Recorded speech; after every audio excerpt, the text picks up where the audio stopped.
Hello, people.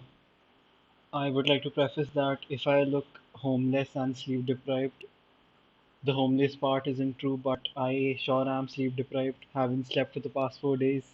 But today I'm going to run you through this repository that I made. Fun fact: I learned Rust in like 3 days, and I must say that it definitely is a lot more interesting than people give it the credit for. uh, and let's deep dive into it. So this is a preview of what I'm going to show you, and yeah, it supports all these wallets. These are some of the installation instructions that I wrote for you. Um, so yeah, here is the Dapp, and have I have hosted it on Replit as well, as you can see, and but I am going. Okay, let me just show you how to use it. I have logged into my Phantom wallet. Let me disconnect. Select wallet, Phantom. Okay, I'm logged in. So let me mint an NFT. So as you can see, these are custom NFTs that I made for this tutorial. The dev folio and the Solana logo is present here. Uh, so when we hit mint, it loads up the wallet. We approve the transaction, and yes, it has been minted. Let's check it on SoulScan. Load. As you can see, we are on DevNet because I don't have any real soul in my Phantom wallet currently because I'm broke. But yep, this is the NFT. If we go here, let it load up. Just a second. I will also show you the NFT in my wallet, but let it load here. Yeah, we minted the number 8. As you can see, I have set a token symbol of Devfolio X Solana. Uh, I set the royalty to 5%. There are two creators because two wallets. The creator wallet and the owner wallet. The owner wallet is mine, this one BKCQ1, and the creator wallet is the one which collects the royalties, set at 5%. Um, Let me show you the other NFTs that are minted during the test run of this repository. As you can see, I tested twice because I messed up the first time. But these are the NFTs I previously minted. The number 8 one is taking a little while to show up here, but yes, as you can see, it has been minted. And it redirects us to the soul scan, which we were previously on. So it's a pretty simple DApp. Devfolio has partnered with Replit, so I hosted the DApp on Replit. It is pretty simple. The background has been set to Solana because Solana core glass eaters. Yeah, I have minted 5 of the 10 NFTs. I will walk you through the code in the next clip. See you then. Bye bye.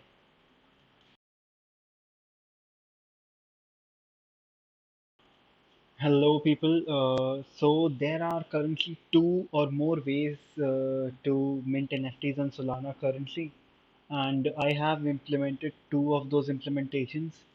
Uh, First is the one that I have shown you, or I might show you. Not sure how I'm going to order these slips because my brain is a little fried right now. It is currently 2 a.m. here, no, 1 a.m. here.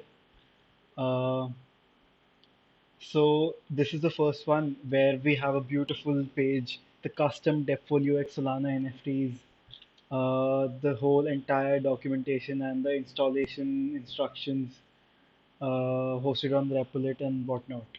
And the second one is minting Solana NFTs via Rust, the Rust smart contracts or Rust programs, as us glass eaters say. Um, so I will walk you through both of these codes. As you can see, I have written a pretty detailed README here. with all the installation instructions. It took me like 2 days to figure out the perfect README because apparently you can't run Anchor on Windows unless you have WSL, and my laptop doesn't support WSL. So I had to shift laptops to Linux, to my Linux laptop to basically make one of these repositories, which was a major headache. But I think this is the perfect README you could ever find. It has everything you will ever need to set up an Anchor program. And if you are wondering what Anchor is, if you are uh, familiar with the EVM ecosystem or the Ethereum ecosystem, what Hardhat is for Solidity, Anchor is for Solana and Rust smart contracts in the Solana ecosystem. So the next thing I'm going to do is walk you through the implementation of the first repository and what all commands did I use and what is Sugar CLI. Basically, it is Candy Machine V3. They don't like to call it that, but I like to call it that. The Candy Machine V1 and V2 have been deprecated, and the second one is writing smart contracts or programs in Rust to mint NFTs. So it has been an interesting couple of few days uh, writing smart contracts in Rust. Totally out of my element, but it was fun. So during this clip, I am going to teach you how to install Sugar, basically how to set up Sugar. Now, the Candy Machine V2 has been upgraded to Sugar because it is faster and better. It gives an overall better performance. And my review of it is I have used both Candy Machine V2 and Sugar, and I would like to say that definitely Sugar is a lot faster and more convenient to set up a front or an NFT storefront with Sugar. And the basically the wall that you have to climb, the initial climb is very low with Sugar as compared to other mechanisms that were previously here. So this is the doc I am setting up for you people that contains all the commands I'm going to use in this video. I'm going to link this below in the Notion doc. So the first link is of the Metaplex documentation where if you are using Mac, Linux or WSL, you can straight up use this command and put it in your terminal. Or if you're using Windows like me, this is the process I went through. Pretty straightforward, takes like a minute to set it up. Once you're done with it, no need to go into the advanced installation methods and shit. Uh, Open your terminal, go to your desired location. Mine is, it is a pretty lengthy process for me to get into my desired folder space. Yeah, so here we are, mkdir, sugar, video, demo, cd, sugar, video. Here we are in this. So I am going to continue this in the next clip with the commands that you need to basically install Sugar. So yeah, see you there. So after we are done setting up Sugar in our system, either on Mac, Linux, or WSL or Windows, we are going to install the Solana CLI with the command here. I have left this doc in the Notion so that you can refer. So we are going to basically get into VS Code. As you can see here, we have a completely empty directory. So the next thing we are going to do is make a directory called wallets. So this wallets directory is going to contain three types of wallets, JSON for three types of wallets. One is owner, the second is treasury, the third is creator. So let me just copy the command for. So basically, we don't have a wallet on our local system currently. So this command Solana keygen new. creates a new wallet for our system. Like when I pasted this command, Solana keys in new outfile the dot wallets owner.json.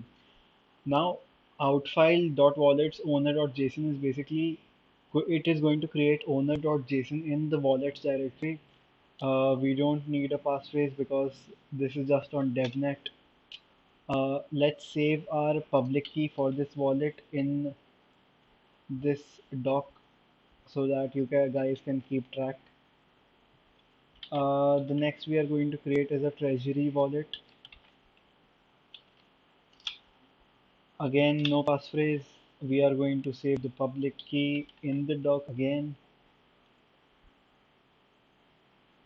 like this. Next thing we are going to do is create a creator wallet. It has been created. We are going to save the public key in the doc. Okay. So the next thing we are going to set is we are going to set the owner.json as the default wallet, which is going to pay for all the transactions. We do that by basically setting Solana config set the key pair as owner.json. As you can see, commitment has been confirmed. Owner.json. This wallet is basically the main wallet now. We are going to set the configuration to devnet with this command. Uh, Metaplex devnet.rpc pool. As you can see, the RPC URL now has been set to devnet. Uh, So basically, next thing I'm going to do is set up the assets. Going to link a Google Drive in the doc that contains all the assets, so that you guys can get the same assets as me. See you in the next clip.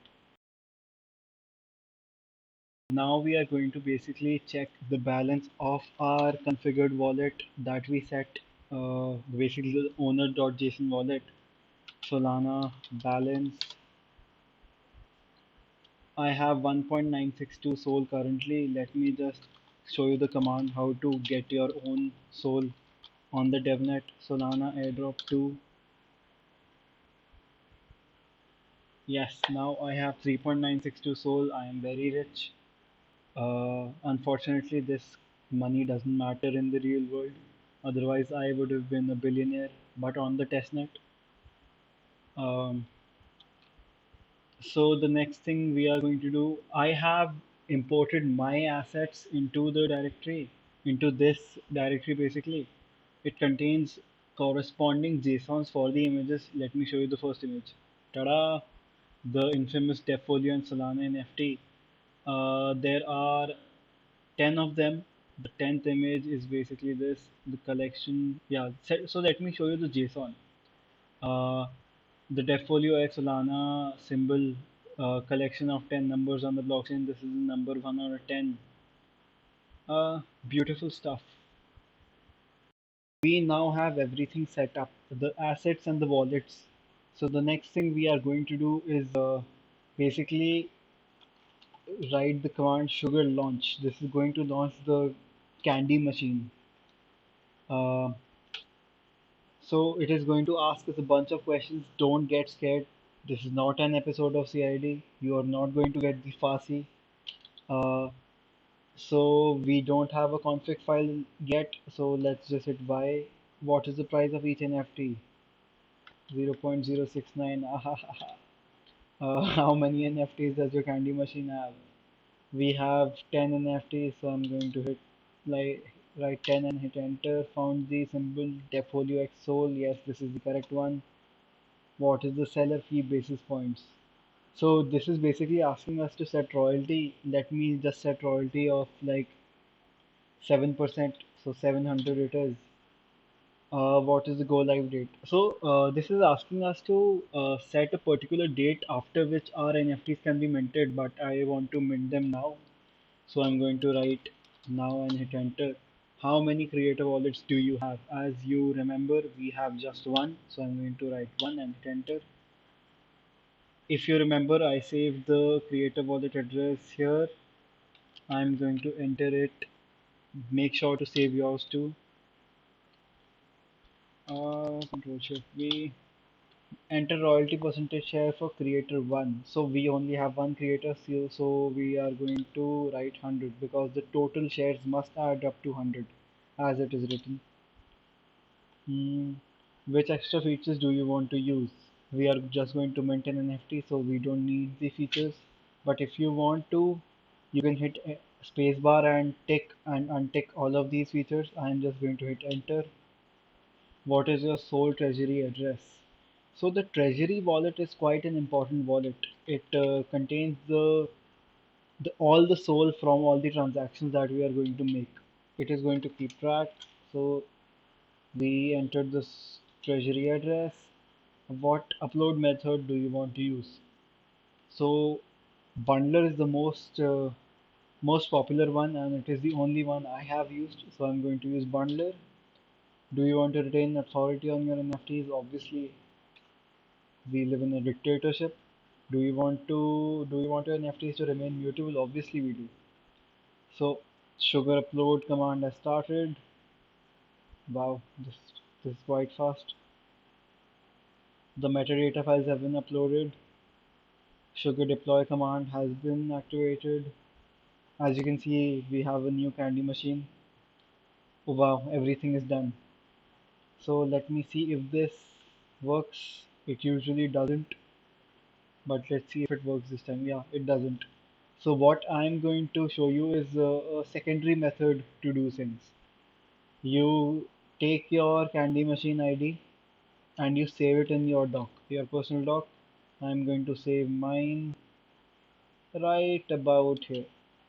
Now keep this saved. In the next clip, I'm going to show you something which is not less than magic. See you then. So as you saw in the last clip, we this thing kind of failed. It did not launch. It was not detecting our candy machine ID. So what people usually go and do is make this kind of interface to basically connect their wallet. Just a second. Uh, okay, my wallet has been connected. So they basically connect their wallet and the Metaplex documentation basically redirects you to make such a UI which is very simplistic and let's be honest, it is not attractive, at least not as attractive as the UI I showed you in the beginning. So I went ahead and modified that repo. As you can see, we have the code of this connect wallet one here, and it's pretty ugly. But my modified code, which in which basically the NFT minter looks like this. I mean, it has a Solana background, it has the custom NFTs, it has the GIF of all the NFTs rotating. This is class. Um, so I'll show you what to do. Basically, you go into my repository, you go into .env, you take your candy machine ID, you copy this thing, and all you have to do is just replace my candy machine ID with yours and you are set. If you want to further modify it, uh, you can go into the CSS. Let me see where the CSS is. Yeah, into the app.css. You can change the colors. If you want to change the image, the background image, I set a custom one which is not this. This was the other one, which is basically the Solana theme one. You can set a custom image of yours, and in the end, when you follow the instructions written in the README, you install it, you clone the repository, you change my Candy Machine ID, you will end up with something which will look similar to this if you haven't changed the background and stuff. But yes, that's how you get such an interactive UI instead of a boring one like this. Now that I have shown you guys the first implementation, let's move on to the second one. This is a repository of the second implementation. As I mentioned in the previous videos, that I had to change laptops to basically move into a Linux environment so that I could work with Anchor. So don't mind the camera quality and the mic quality if it has degraded. I'm waiting for Defolio to send me a new laptop. Um, so yeah, this is how you install Rust, Anchor, and Solana. So, I mean, this is the most comprehensive guide you will ever need. And even though I have tried to cover every edge case possible, as mentioned here, setting up dev environments is frustrating. Have fun. So, do read through the installation guide. I have tried to keep it as concise as possible. And so, this is how basically an Anchor project is set up.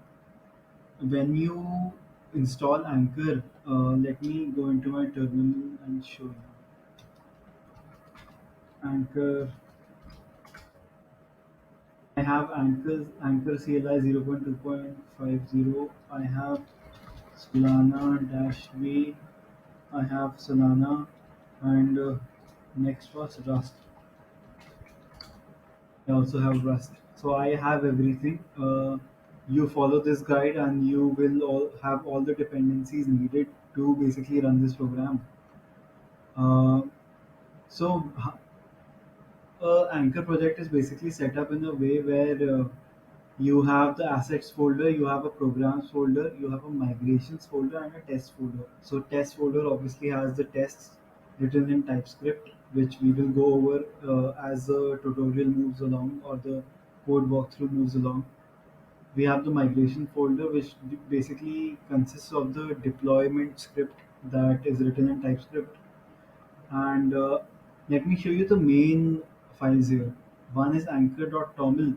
So this is one of the main files. Make sure you are on devnet, and this is the wallet of your basically devnet. You, if you ever need to change which wallet to access, you change it here. And we will get to this mint NFT new program ID as we go further into the tutorial. And finally, the programs folder, which contains the smart contract and the cargo.toml. This is a very important file that we will get to, and librs is the main Solana program or the smart contract which has the mint function for the NFT. So I will go over the smart contract in the next clip. Till then, bye bye. So in this video, we'll go over the main smart contract or the Solana program, which contains the function that basically mints the NFTs. Uh, the use statements. We'll begin with the use statements that we have pulled in here. So these basically contains the libraries or the dependencies we are going to use during this program. Like here we are utilizing Anchor Lang or Anchor SPL or MPL metadata, token metadata. So we pull in these at the very top of the program so that we can utilize them later in our program. So this declare ID, it holds a lot of value in an Anchor program, and Anchor basically uses declare ID to tell the rest of the program what itself's address is, what is its own program ID. I will deep dive into declare ID further along in this tutorial. Until then, like here, the main program starts. Pub function mint. This basically signifies a function called mint, which is our main function. So Anchor wants us to pass a struct in this context variable, this parameter named mint NFT new. So we will, so this struct will basically contain all the addresses that are going to be utilized in this program. So I made a struct at the end of this contract, which I'm going to show you now. Uh, So mint NFT new, this is a struct. As you can see that some of the accounts have these check comments at the very top of them. It is necessary to add these checks when we are making an unchecked account uh, because it is verified by Metaplex. So it is necessary to add these. And as you can see, some of the accounts are mutable. Uh, and you can tell that by because we have used the keyword mute in front of them. And metadata, master edition, mint, token account, mint authority, rent, system program, token program, associated token program, and token metadata program are all the accounts we will be utilizing during this smart contract. Uh, so these are the parameters that the mint function takes. We will deep dive into these three later on, and let's see. These are the steps in order which we need to execute the program. So first we create the mint account. Then we initialize the mint account that was just created. We create the token account with this. And then finally we mint the NFT to the token account that was created. As you can see, this is a very special piece of code where metadata title, metadata symbol, and metadata URI are being initialized. So this is to create the metadata account which contains the title, symbol, and the URI of the NFTs. It is responsible. So the metadata account is responsible for storing additional data attached to the tokens. Uh, we have set the metadata info as parameters of the mint functions. Like here we have set these three as parameters to the mint function. So now we can utilize these below in the metadata account creation process. Otherwise, the anchor program would give us an error when we try to build it. Here we are creating the master edition metadata account. It is important because its existence is the proof of non-fungibility of the token. It also helps us set like royalties, and it also helps us set that the NFT can't be like minted more than once. So it is important because of that. And one thing I would like to show you is I would like to dive deeper into declare ID in the next clip. So as you can see, I have commented some code here. Declare ID FG6PA and ends with LNS. So this is basically the ID, the program ID that shows up when you first initialize your Anchor project using Anchor init command. So when we deploy this, so I have added a comment here. Once you do Anchor build and Anchor deploy, you get a new program ID. So when we first put the command Anchor build and Anchor deploy using this ID, we get a new ID, which in my case was 3DUM and ended with NDN, uh, which once set in anchor.toml and librs can be rebuilt and redeployed using Anchor build and Anchor deploy. So by this we mean that it is a sometimes it can be an annoying process that it the Anchor init project is initialized using a different ID, and then we have to deploy our own project using Anchor with a new ID that Anchor gives us. But this is what we have to do. So this is the ID I got. I will show you that this is the ID we get by going into one of the projects I initialized but never used. So I will go into LS. Okay, so let me go into Sol 13 LS. So I will open VS Code here in this, and I'll go into my librs to show you guys that it truly opens up with this. Yeah, as you can see, the declare ID here is FG6PA. So now that I have proved that I was not lying, that Anchor init project start with FG6PA declare ID, uh, I can also kind of show you, I guess, if I redeploy my.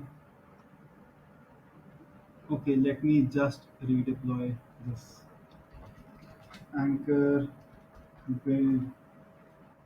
If I build this, let's see how much time this takes, because I'm not building this for the first time, so it shouldn't take a while. Uh, yeah, so this program built properly, anchor, deploy.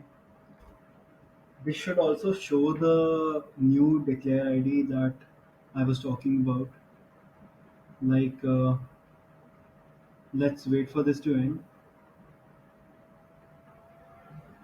Mm, as you can see, this 3DUMGY declare ID is shown here, which is the one I entered in my declare ID after changing it from this initial version.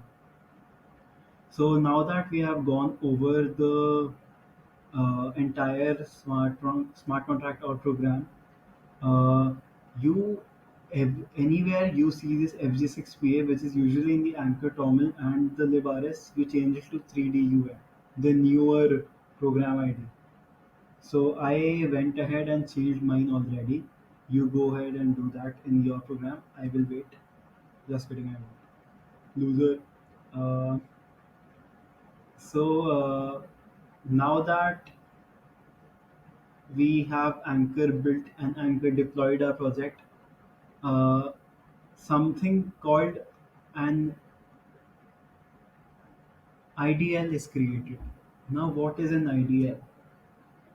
If you are from the EVM ecosystem, you might have heard of Contract ABI, and basically to interact with the front end, you need the Contract ABI, right, to call the functions of the smart contract. So here in Solana, we are very cool. We call this the IDL. So if we go to the target folder here, and if you go to types, you will see mint nft new.ts, right? This is the IDL. This is the ABI. We pull in the ABI. We pull in the IDL from. We import the event NFT new object from the IDL, uh, and then we start writing our tests. Tests. Okay, I can't pronounce it. I don't care. As I have mentioned in the comments, this is the ideal. If you are from EVM ecosystem, we call it the contract ABI. This allows us to use our program slash smart contract as a TypeScript object. Um, we start with this mint NFT new. We are setting the test parameters for the NFT title, NFT symbol, and the NFT URI. As you remember, we had these as parameters in the public function mint. I am setting it as Deffolio X Sol NFT, DVFL X Sol test symbol, and for this I did something a little fancy. I created this example.json file, and I pushed it to GitHub. If I go here in my assets and example.json, I took the raw version of it, took this link, and pasted it in my GitHub. And this is basically the URI of the NFT. This is the metadata that the NFT contains. Deffolio NFT, DBFL, hire me, lol. Yes, please hire me. Uh, and this is the image I'm using. Uh, I will go rest. I'll go over the rest of the test in the next video, because as you can see, there are only 40 seconds left in this video. So see you in the next clip. So apparently my Loom stopped showing my camera, so it took me a while to figure it out. I had to offload and onload the browser extension, but let's continue. Threw me off a little bit. Configure the client to use local cluster. So here we are configuring our local environment to use the cluster. Um, so this program, this ID, we are pulling from the IDL that we brought in at the top of the file, the mint NFT new. Uh, const program equal to anchor.workspace.mint nft new as anchor.program mint nft new. Okay. So this is the token metadata program ID for the Metaplex. It is publicly available on Google, but I couldn't find it on the Metaplex docs. So I googled my way around and found it. This is needed because let me just show you the librs. Where is it? If you go down here, token metadata program, it is an unchecked account, so we need to basically pass it as a parameter while we are writing our test so that it doesn't give us any errors. So we pass this token metadata program ID. Uh, Now the main thing starts. We are now deriving the mint address and the associated token account address. Uh, these two things give us what the token address should actually be so that the test can compare. Like if 1 is equal to 1, the test will pass. If the other thing is 2, 1 is not equal to 2, so the test won't pass. You know how JS or TypeScript tests work. Here we are console logging new token. In the next line, here we are deriving the metadata and the master edition address.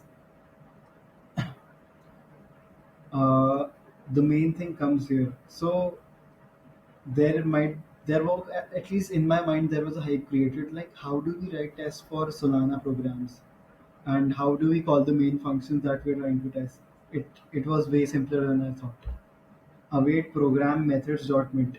This await programs dot methods dot mint. This is the only line you need to call the mint function, which came as a surprise to me. So in the parameters we include the test NFT title which we are trying to test, the test NFT symbols and the test NFT URI which we set at the very top of the test program. And in accounts we are pulling in all the unchecked accounts that we had in the librs, like as you can see, we have metadata master edition, we have metadata master edition, mint token account, mint authority, mint token account, mint authority, and token metadata program. Where is it? Yeah, token metadata program ID. Why does it scroll me to the top? Token metadata program ID. So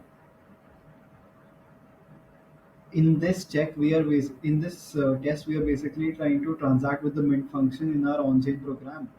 So in Livares, our mint function takes in the context and the metadata parameters. We obviously won't pass the context, but in dot accounts we are what we are doing is here what we are doing is passing in the public key of all the parameters, and it is basically going to check if it is right, if the test is passing.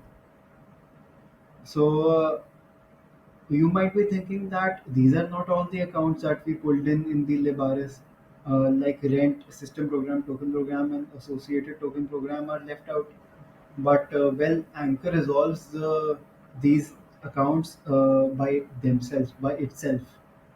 So if I run Anchor, run test, let's see if it passes. It should pass, fingers crossed.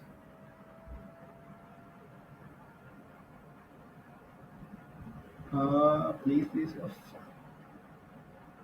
why did it fail? Let me check. So I ran the test again. Let me run it in front of you again. And I basically missed a bracket somewhere and it was messing up.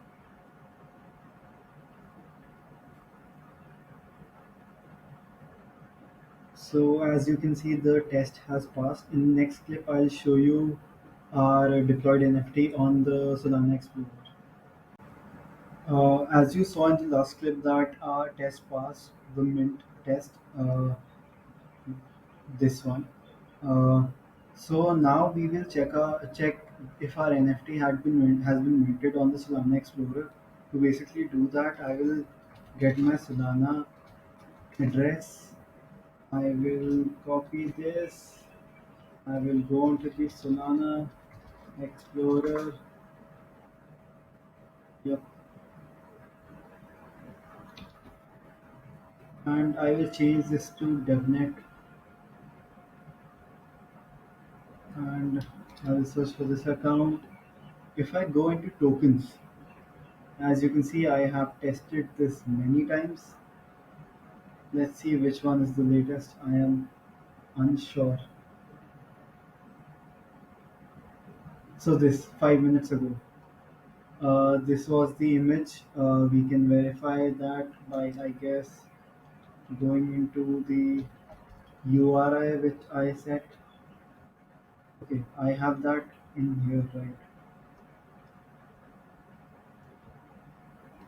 Yeah, this is the image I used, which is available here. Devfolio.co, which I set in the metadata. Devfolio X Sol NFT. Okay, so I guess this was it, guys. Let me show you the GitHub repo once, uh, so that you know which one to visit. I'll put it down in the Notion doc as well. Uh, but yes, this is how you mint NFT using Rust and also using the Sugar CLI. So here I go. Yes, thank you.